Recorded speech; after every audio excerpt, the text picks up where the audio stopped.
You're 72 years old. Your body reminds you of this constantly. The aching joints, the wrinkles, the gray hair, the reading glasses you now need. The way stairs have become just slightly more challenging than they used to be. Physically, you are undeniably aging. But mentally, you feel exactly the same as you did at 30. Not in denial about your age. Not pretending to be younger. You're fully aware of how old you are. But your internal experience, your curiosity, your openness to new ideas, your enthusiasm for learning, your sense of humor, your fundamental approach to life hasn't changed at all. You see people your age who seem old, not just physically, but mentally. They've stopped learning new things, stopped being curious, become rigid in their thinking, resistant to change, convinced that the world is worse now than it was in their youth. They repeat the same stories, hold the same opinions they formed decades ago, exist in an ever-shrinking circle of familiarity and comfort, and you don't understand them. Because you're still reading new books, learning new skills, forming new opinions, excited about technology and culture and ideas. You're on social media, you understand memes, you adapt to change instead of resisting it. Your friends include people 30 years younger than you who forget you're not their age until something reminds them. People are often surprised when they learn how old you are. You don't seem 72, they say. Not because you look young, you don't, but because your mental energy, your openness, your engagement with the world reads as young, even though your body clearly isn't. And you've started to wonder, why are you like this? Why have some people aged mentally while you haven't?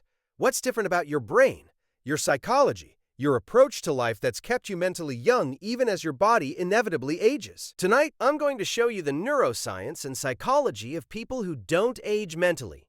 Why some brains stay flexible, curious, and open, while others calcify and close. And what this reveals about the relationship between aging and mindset.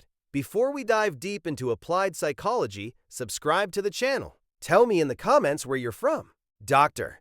Patricia Morgan was 78 years old when she finally retired from her position as a neuroscientist at Stanford University. Not because she had to. Her mind was sharp, her research was still being published, her lectures were still packed with students. But because she wanted to dedicate more time to learning quantum physics, something she'd always been curious about, but never had time to study properly.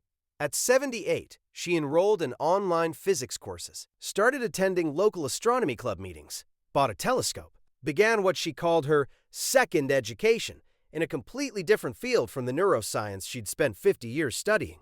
Her children thought she was having some kind of crisis. Her peers thought she was eccentric. But Patricia knew exactly what she was doing. She was keeping her brain young through what neuroscientists call cognitive reserve and neuroplasticity maintenance. Dr. Denise Park, neuroscientist at the University of Texas, studying cognitive aging, has spent decades researching why some people's brains age better than others. Her research reveals a fascinating truth. Chronological age and brain age are not the same thing. Brain imaging studies show that some 70-year-olds have brain structures and functions that resemble 50-year-olds. Others have brains that look older than their chronological age. The difference isn't genetics or luck, it's behavior. How you use your brain throughout your life literally shapes how it ages. The key factor is what neuroscientists call cognitive reserve, your brain's resilience to age-related changes. People with high cognitive reserve can maintain cognitive function even as their brain physically ages because they've built redundant neural pathways, stronger connections, more flexible processing systems. And how do you build cognitive reserve? Through exactly what Patricia was doing. Continuous learning, especially learning genuinely new things that challenge your existing knowledge and require building new mental models. Dr. Park's research found that older adults who engaged in sustained, effortful learning showed increases in brain connectivity and memory function comparable to much younger adults. Not just maintaining their current level, actually improving. 70-year-olds learning new skills showed neural growth that typically only happens in younger brains.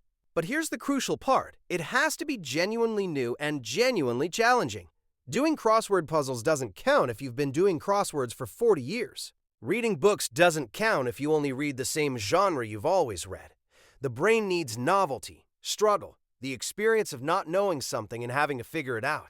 Patricia explained it this way. Your brain is like a path through the forest. If you walk the same path every day for decades, it becomes a deep groove. Easy to walk, but rigid. You can't deviate. But if you're constantly exploring new paths, pushing through brush, finding new routes, your brain stays flexible. The ability to navigate new terrain doesn't atrophy. There's also a psychological component beyond pure neuroscience. Dr. Carol Dweck's research on growth mindset versus fixed mindset reveals that people who believe their abilities can develop through effort maintain cognitive vitality much longer than people who believe their abilities are fixed. People with fixed mindsets tend to stop learning new things as they age. They believe you can't teach an old dog new tricks, that intelligence and ability are stable traits that decline with age. This belief becomes self-fulfilling. They don't try to learn new things, their brains don't get the stimulation needed to maintain plasticity, and they do decline cognitively.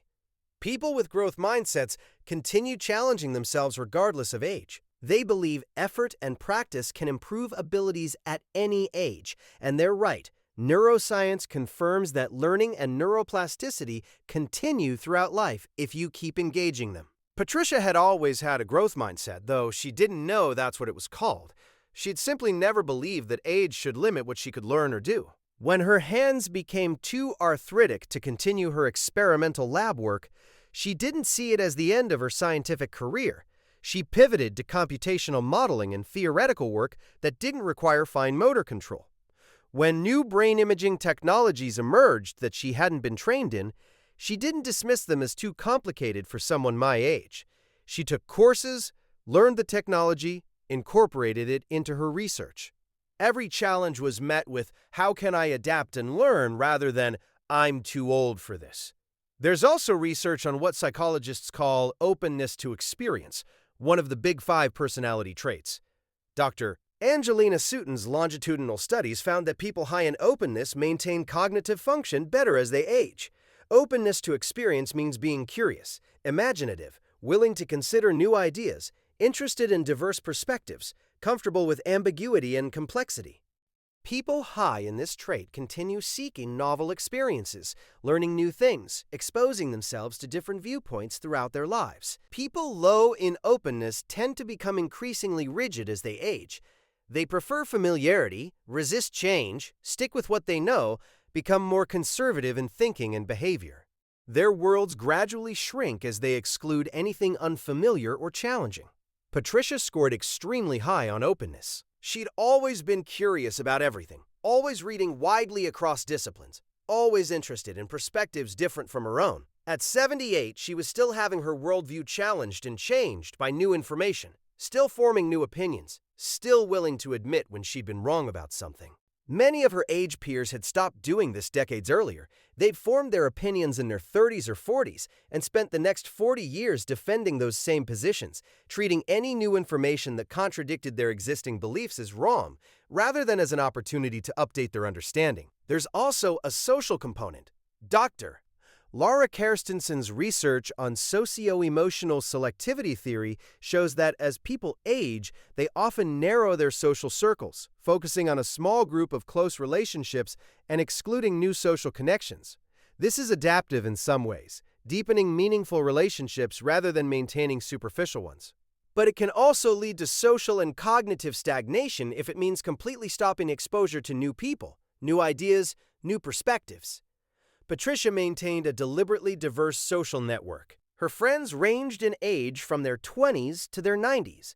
She attended both academic conferences, connecting with fellow scientists, and community events, connecting with neighbors. She made friends with her Uber drivers, her doctor's office staff, the baristas at her local coffee shop. This constant social diversity kept her exposed to different generational perspectives, different cultural views, different life experiences. It prevented the echo chamber effect that happens when you only interact with people exactly like you. One of Patricia's most interesting insights from her own experience and research. Mental aging often starts with the phrase, "I don't understand why people," followed by some complaint about how the younger generation does things differently. I don't understand why people are always on their phones. I don't understand why people care about social media. I don't understand why people listen to that music. The moment you stop trying to understand and instead judge from a position of assumed superiority based on the way things used to be, you've begun mental aging. You've closed yourself off from understanding change, from learning why things might be different now, from adapting to new cultural norms. Patricia made a rule for herself. Whenever she found herself thinking, I don't understand why people, she forced herself to actually try to understand, to ask young people why they did things the way they did, to research the historical and technological contexts that made current behaviors make sense, to approach difference with curiosity rather than judgment. This kept her mentally flexible. She understood memes because she'd asked her graduate students to explain them.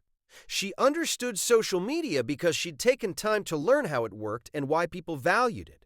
She understood contemporary music because she'd listened with an open mind instead of dismissing it as noise. There's also neurological research on what happens when you stop challenging your brain.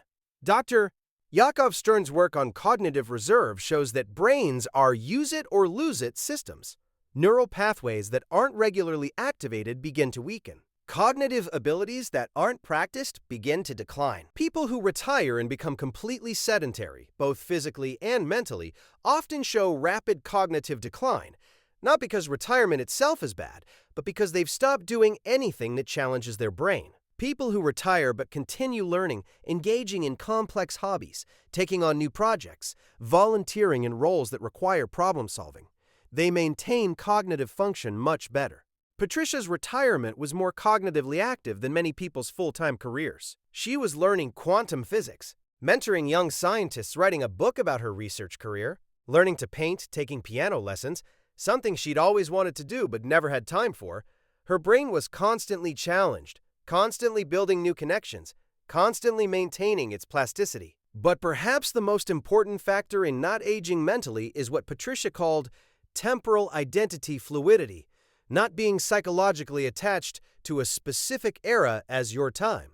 Many people mentally age because they identify strongly with a particular decade, usually the one when they were young adults. That becomes when things were good, when music was real, when people were better. They spend the rest of their lives comparing everything to that idealized past and finding the present lacking.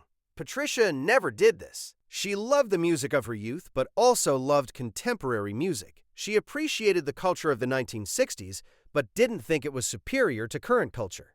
She saw every decade as having both good and bad elements, progress and regression, things to celebrate and things to critique. She existed in the present, not in nostalgia for the past. Her reference point was what's happening now rather than how things used to be.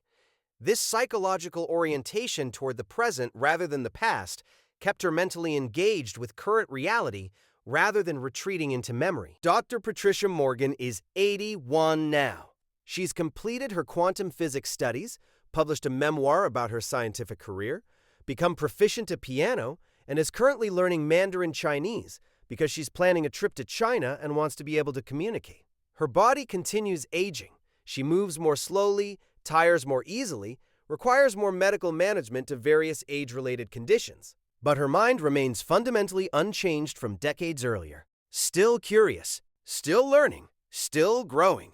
She's not trying to be young. She's comfortable being old. But she's refusing to let age become an excuse for mental stagnation.